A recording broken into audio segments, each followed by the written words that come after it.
Талайды туыс қылған, қандас қылған, төрінде талай мейман малдас құрған, Сарайшық Еуропа мен Азияның арасын алтын көпір жалғастырған. Бұл жерде даңқ тарап шеткене бір, дулатып нені өткен өмір, дамылдатып жатырмында дала ұлдары, әз Жәнібек тоқтамыс. Мөңке темір.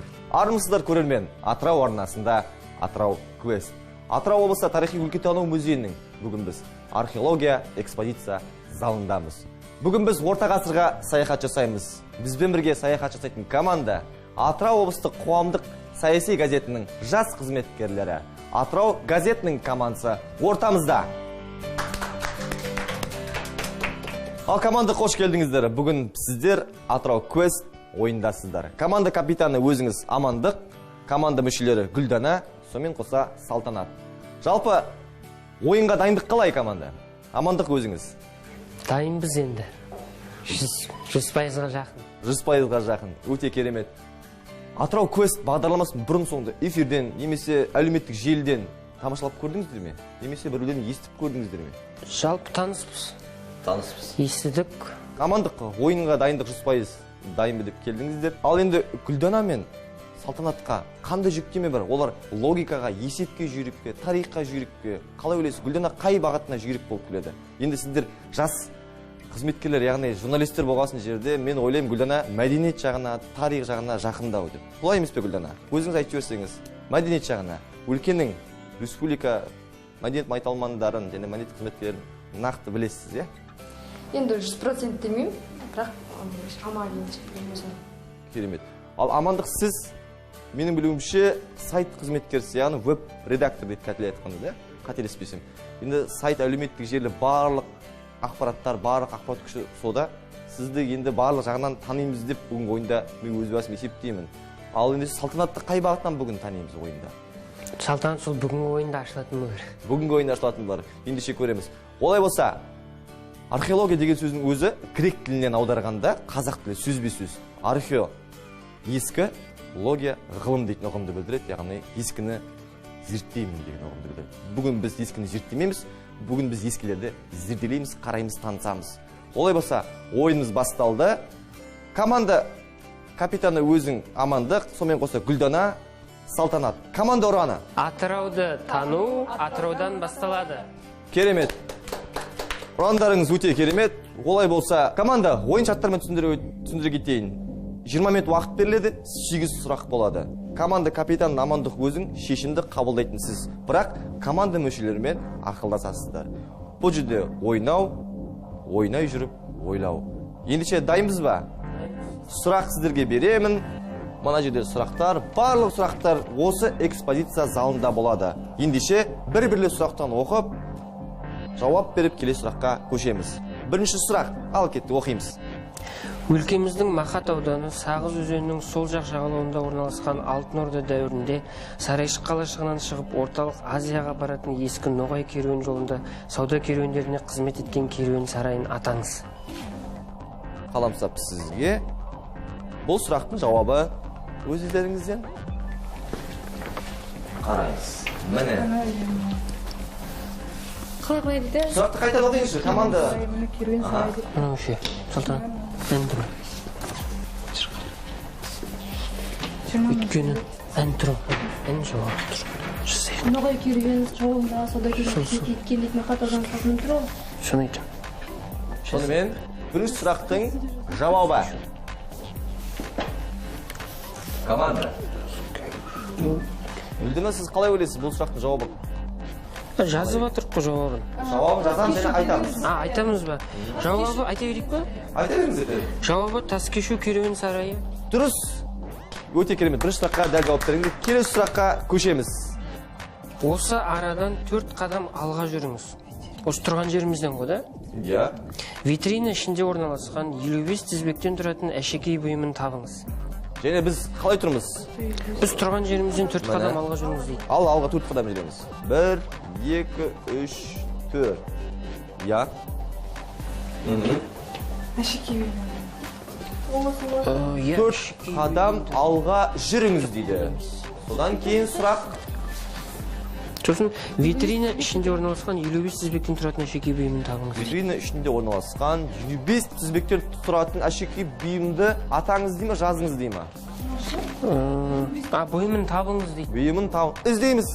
Біздер бүгін Атырау көз бағдарламасындамыз. Іздейміз, ойланамыз, ойнаймыз. Осы.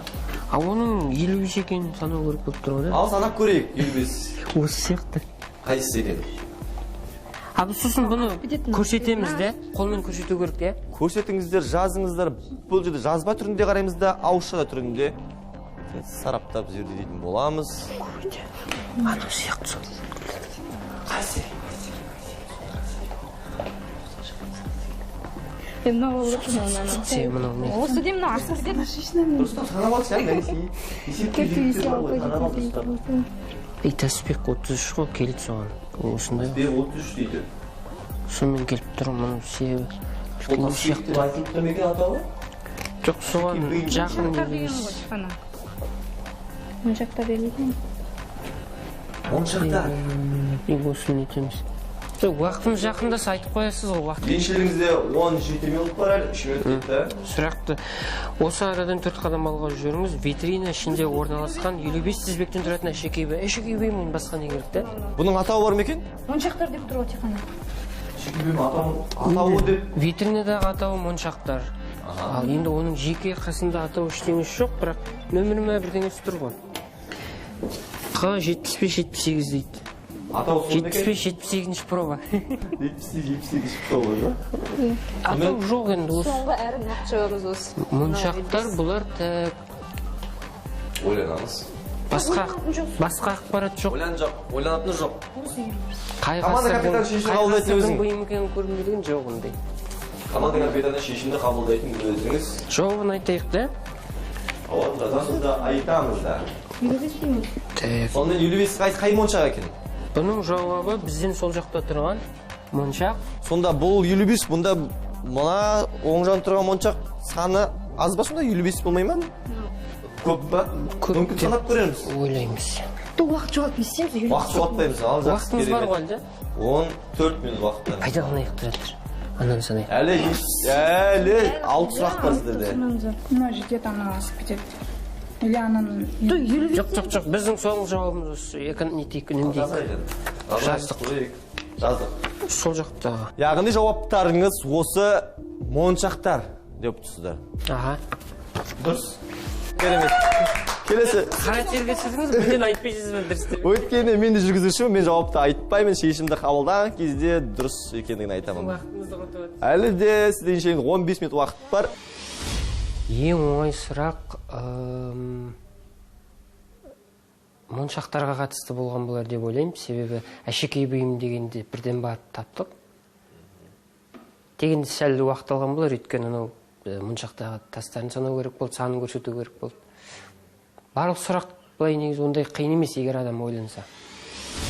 Үшінші сұрақ. Тұра қалсам алдына жалтыраған ақ айдын. Өзімді өзім мен мына көре аламын ап-айқын. Өзімде өзім. Ақ айдын болса айна болар енді. Мүмкін. Бәрі мүмкін. Ол мынаның ішінде ол керек да? Қараймыз, іздейміз, көреміз. Біз археология экспедицияларындамыз, көреміз. Үшінші сұраққа келді. Команда қарқыны жаман емес. Бірінші екінші сұраққа әдемі өте нақты жауап берді. Үшінші сұраққа келді. Жауабын көреміз. Ақ айдын, ақ бірдеңе болу керек. Ақ бірдеңені табайық ал. Ақ не екен ол? Сен осы стеклоларын санайын, басқа ештеңе. Әйнек қой. Бұнда қадам басыңыз деп ештеңе айтпайды. Барлық сұрақтар көне сіздерге жеңілдік берейін. Жәдігерлерге, экспонаттарға қойылған. Яғни бұлар витриналардың қатыстары жоқ, мен сіздерге дейін. Ал іздейміз. Үшінші сұрақ, амандық қалай оқыңызшы кері? Тұра қалсам алдына. Тұра қалсам алдына. Жалтыраған ақ айдын дейді. Жалтыраған ақ айдын. Өзімді өзім мен мына. Өзімді өзім мен мына. Көре аламын ап-айқын дейді. Көре аламын ап-айқын. Может, Гүлдана қараңыз. Мүмкін. Гүлдананы көре алмайсыз өзіңізді. Әзілдеп жатырмын, ойнап айтамын, Гүлдана қарамаймыз. Біз витринаға қараймыз, біздер айнекке қараймыз, біздер жәдігерлерге қараймыз. Қараймыз, іздейміз. Салтанат осы үндемей жүріп бірдеңені табады. Тұра қалсам, тұрып, бай бұрыл деп тұрған жоқ. Тұра қалсам, ал іздейміз. Команда. Сведение. Еншілеріңізде 13 минут уақыт қалды. Ол келесі сұраққа көшуге бола ма? Бұны кейінге қалдырып кезегін. Команда өзіңіз білесіздер. Өздеріңіз қарайсыздар. Келесі айналып келуге болады. Болады. Төртінші сұрақ. Төртінші сұрақ. Онда біз үшінші сұраққа жауап берген жоқпыз. Құрметті көрермен білсін. Үшінші сұраққа жауап берген айналып келеміз кері. Төртінші сұрақ.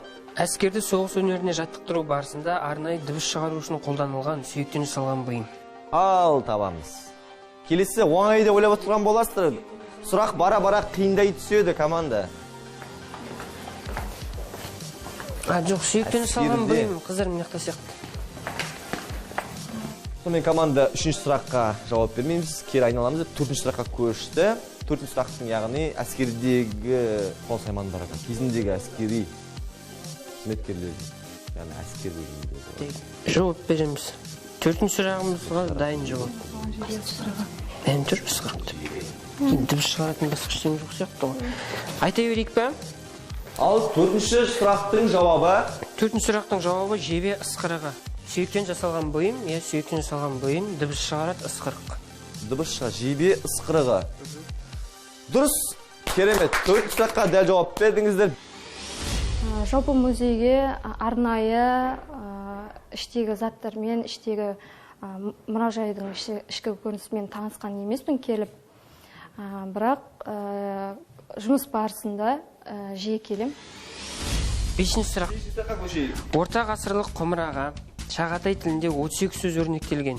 Құмыраның жоғарғы бүтін жерінде және сынық жерінде жазылған өлең жолдары Жүсіп Баласағұнның Құтты білік поэмасынан алынған үзінді болса, бүйірінде бұл құмыраның ішіне көз жасын құяр болар деген жазу бар. Құмыра қай жылы табылған дейді. Құмыра қай жылы табылған дейді. Ол қай құмыра екен? Бүйірінде жазу бар дейді. Бүйірінде жазу бар. Құтты білік поэмасынан алынған үзінді дейді. Бұл ма? Осы ма екен? Құттыбілік деген баны оқымын. Болды. Жауабымыз дайын біздің. Так. Жауабы. Команда, ойланамыз. Көрсетеміз ғой, да? Ойланамыз. Дәл осы құмыра ма екен? Ойлансақ уақыт жоғалтамыз. Ендеріңіз 10 минут уақыт қалды. Үзіндіні қараш, үзіндіні берін. Осы, уақытымыз етіп отыр. Бесінші сұрақтың... Сізде көркі... Бүндіргі құмыраның бүйіріндегі бұл құмыра ішіне көз жас құяр болар деген сөз жазып тұр ғой. Мен жазу мына болып тұр ғой оригинал, көрдің ба? Орысша тұр, хумче найдено советчики в... Қазақшаны оқимын тұр. Қазақшаны оқиды. Екеуінде жыл шатастық тұрған жоқ, Құмыра қараңыздар. ішіне көз жасар құяр болар. Қайсы? Сіз бізді шатастырып тұрсыз. Жоқ, жауап жазбайтын боламыз, айтамыз ғой да. Біздің жауабымыз осы ал. Қай жылы табылған? Осы. Қай жылы ондай сұрақта жоқ қой. Сіздерге сұрақтың ма? 1909 жылы. Сұраққа бізде қандай табылып тұр? 1909 жылы. Құмыра... Уақытын жазу керек дейсіз бе? 1909 жылы. 1909 жылы табылған. Осы құмыра. Дұрыс па? Сарайшықтан ба? Иә. Сарайшықтан табылған Құмша деп тұрған. 1909 жылы табылған. Құмша деген құмыра осы. Сіздер аспаңыздар, команда, бұл жерде тарихқа жүгіну керек болады. Тағы да қараймыз. Ойлап қараңыз, 1909 жылы біздің музейге келдім ме? Біз шатыстап тұрып қоймыз. Енді мен сіздерге команда айтып тұрған жоқпын ба? Жоқ, жазамын десеңіздер осы жауапты болады. Жоқ, анда жыл жоқ қой, мысалы біз ол жылын қайдан табамыз? Анда тек 11-ші ғасыр деп тұр ғой. 11-ші ғасыр дейтін... Орта ғасырлық құмыраға Шағатай тілінде 38 сөз өрнектелген. Құмыраның жоғарғы бүтін жеріне және сынық жеріне жазылған өлең жолдары Жүсіп Баласағұнның Құтты білік поэмасынан алынған үзінді болса бірін бүйірінде. Құмыра қай жылы табылған да? Құмыра қай жылы табылған? Біз сол Баласағұнның несіне қарап 11-ші ғасыр деп жауап береміз. 11-ші ғасыр деп. Дәл уақыты? Дәл уақыты керек та. Тек 9-шы ғасырда жарыққа шыққан деп тұр. Құтты білік атты. Не тек 11-ші ғасыр дейді. Поэма ол жарыққа шыққан жылы 9. Не үшін? Сол 11-ші ғасыр. 11-ші ғасыр біздің жауабымыз. Жақсы, 11-ші ғасыр болса, сіздер жауап сіздерден оны зердейтін, садалайтын, яғни біздің музей қызметкерлері бар, және де Атырау арнасының қызметкерлері біріге отырып сіздің жауаптарыңызды шешімін өздері айтады. негізі сұрақтар адамды ойландыратын бір өте тапқыр адамдар ойлап тапқан сияқты бұндай сұрақтар. Анау енді жылы қашан табылған деп біз ана жүсіп баласағұнның жазуына сүйендіктен 11-ші ғасыр деп жауап бергенбіз. Бірақ ол құмыра қашан табылды деген сұрақты ойлап көрсеңіз, ол құмыраның жаңа баласағұнның жазуы қашан табылды деп тұрған жоқ, құмыраны айтып тұр екен. Сол құмыра ол жаңа қазып алынған жылы ғой, ол бер жағы ғой, не болғанда да 1909. Сосын 1909 деген саннан басқа сан жоқ ана жерде. Оны да ойламаппыз. Сосын әйтеуір кішкене әлі де ойланыңыз дегеннен кейін барып кішкене мүмкіндік берді бізге ойлануға. Сондықтан соңғы жауабымызды айтып әйтеуір. Бұл тұрмыстық бұйым 12-14 ғасырларда нәрестенің тазалығы үшін қолданылған. Оның түбіне күл салып, жиі ауыстырып отырған. Бұл қандай тұрмыстық бұйым? Қосымша Мұхтар Әуезовтің ел болам десең бесігіңді түзе нақыл сөзі. Ал, ел болам десең бесігіңді. Бірінші әрпі т. Бірінші әрпі т. Бірінші әрпі бізде т екен. Ал іздейміз команда, алтын сұрақтамыз. Бізде әлі үшінші сұрақ жауап берілген жоқ. 7 бар, 8 сұрақ бар. Еншімізде 8 минут уақыт қалды. Сонымен кішкентай нәрестенің тазалығы үшін нені қолданады, қыздар? қарапайым түрде ойлануға болады. Қазіргі заманда да бұл дүние бар деп ойлаймын. Сіздерге жеңілді. Құттай сәбиге қатысты незет бар? Құттай сәбиге қатысты. Біздің атырауша құрттай дейді, басқа жақтар кішкентай дейді. Кейде құттай қандай деп кетеміз. Кішкентай. Сонымен Түбіне күл салып дейді ғой да? Түбіне күл салып. Аман Гүлдана, салтанат қосыламыз ойынға. Бесіктің ішіне бір нәрсе салатын Әртүрлі жауаптарды қараймыз, іздейміз. Бесіктің ішіне зәт салат бір күміс әшекей нәрсе емес пе, кім Гүлдана? Түбек дейтін ол емес пе? Осы болар. Дұрыс. Неде айтады оны бізде? Итштырмада айтады ғой да? Шыштырмада, яғни бұл бесік тойда айтылады, иә? Иә, біздің жауабымыз осы онда. Жауап бере берейік па? Сонымен Иә. бұл құмыраны сол орта ғасырларда яғни пайдаланды ма? Түбек дейді. Ол түбек екен. Бірақ түбек болса, ол бесіктің, яғни баланың астына қойылатын түбек пе? Кішкентай баланы. Біздің нақты жауабымыз осы. Сосын күл салып ауыстырған дейтін, мына затты ауыстыруға болады, басқа қандай заттар бар? Беске салынбасында. Басқа тыдан келетін ештеңе жоқ. Тағы да тыдан келетін қандай бар екен? Түбіне күл салады дейді. Ананың түбіне күл салады. Іздейміз. Басқа тыдан Түбіне күл салады. Сұрақты кері оқыңызшы, Амандық. Бұл біздің жауабымыз осы онда. Бұл тұрмыстық бұйым 12-14 ғасырларда нәрестенің тазалығы үшін қолданылған. Оның түбіне күл салып, жиі ауыстырып отырған. Бұл қандай тұрмыстық бұйым? Мұхтар Әуезовтің ел болам десең бесігіңді түзе нақыл сөзі дейді. Енді қараңыз, ел болам десең бесігіңді түзе. Яғни бұл бесікке қатысты, иә?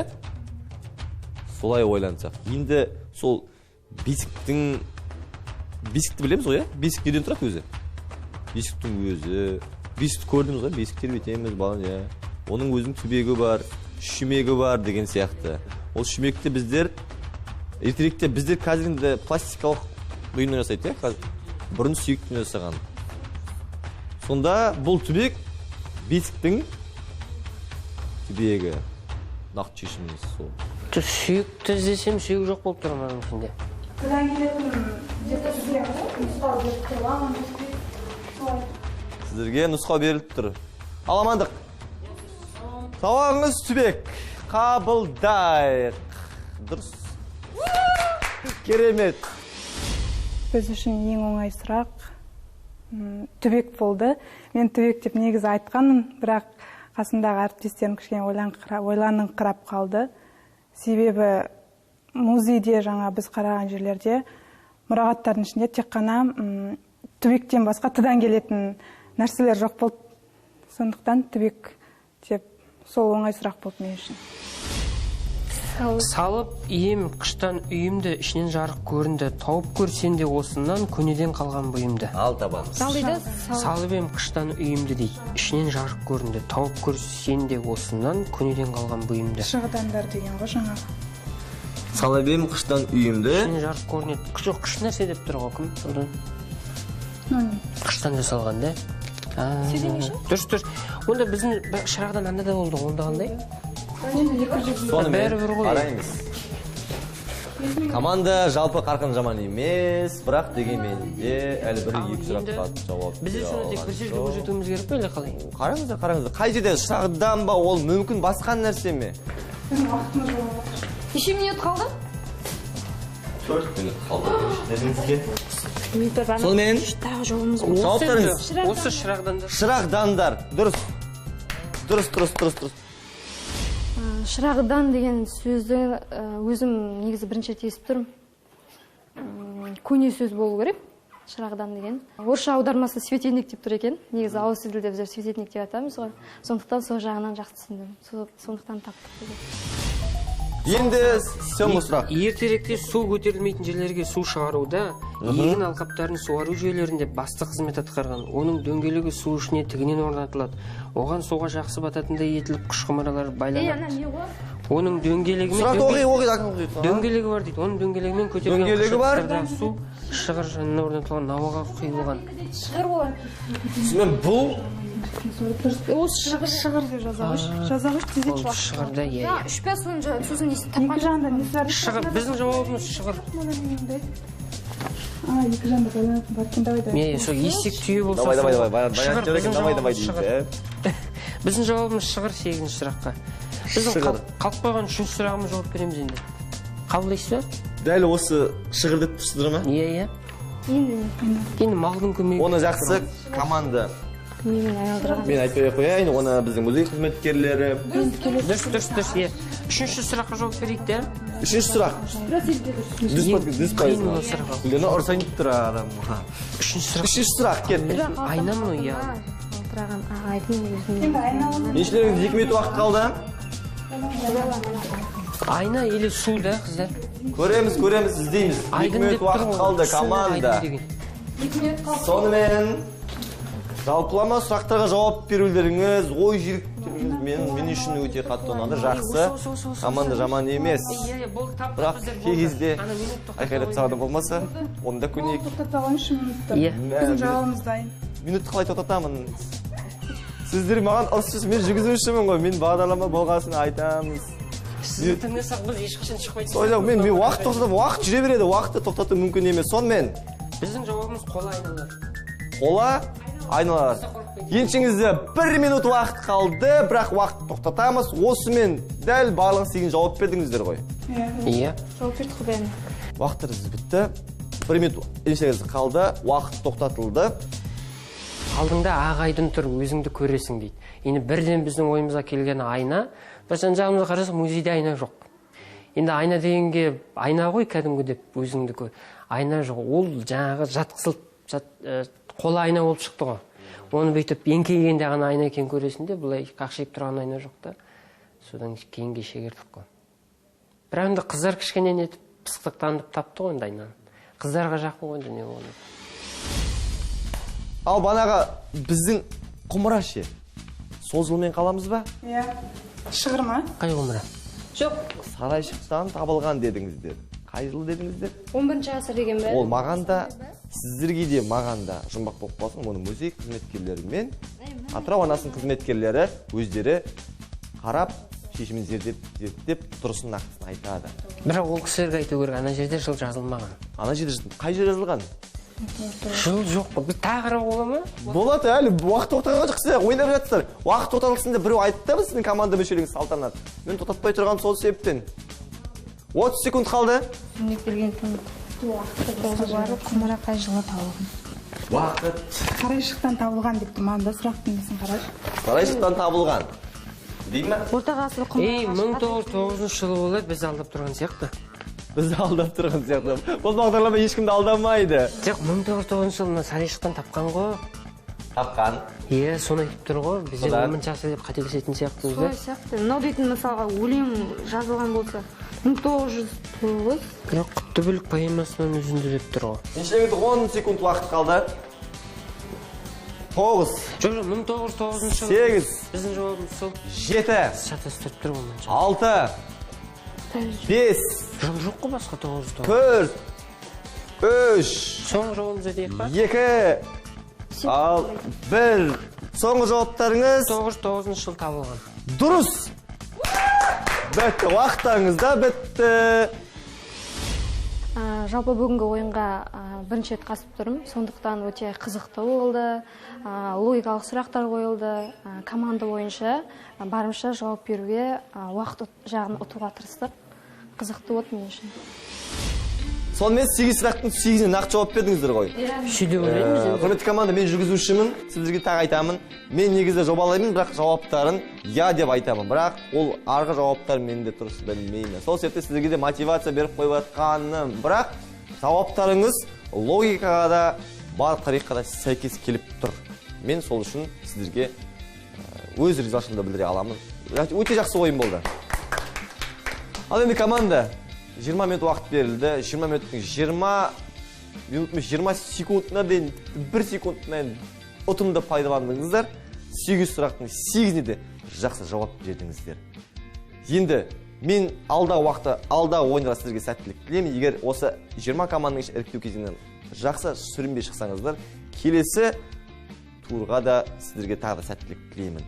Ендеше жеңімпаз болуға да мен сіздерге тағы да тек қана ашық ақ жол тілеймін. Өйткені барлық команда сондай, мен ашық нұсқау бағыт беріп отырамын. Ендеше команда Атырау облысы тарихи өлкетану музейінің Абай туған өлкеге, яғни Шығыс Қазақстан облысы Семей өңіріне саяхатты сіздерге де жұғысты болсын деп, саяхат жасасын деп ниет білдіремін. Олай болса, құрметті көрермен, бүгінгі ойын жақсы өтті. Жақсы ойын көрсеткен жас қызметкерлер, Атырау облысы қоғамдық саяси газетінің жас қызметкерлері, журналистер Гүлдана, Салтанат Амандық, Атырау газет командасы. Ойынымыз бітті. Келесі жүздескенше сау, саламатты болыңыздар. Талайда туыс қылған, қандас қылған, төрінде талай мейман малдас құрған, сарайшық Еуропа мен Азияның Атырау облысы тарихи өлкетану музейінің бүгін біз археология экспозиция залындамыз. Орта ғасырға саяхат жасайтын команда Атырау облыстық.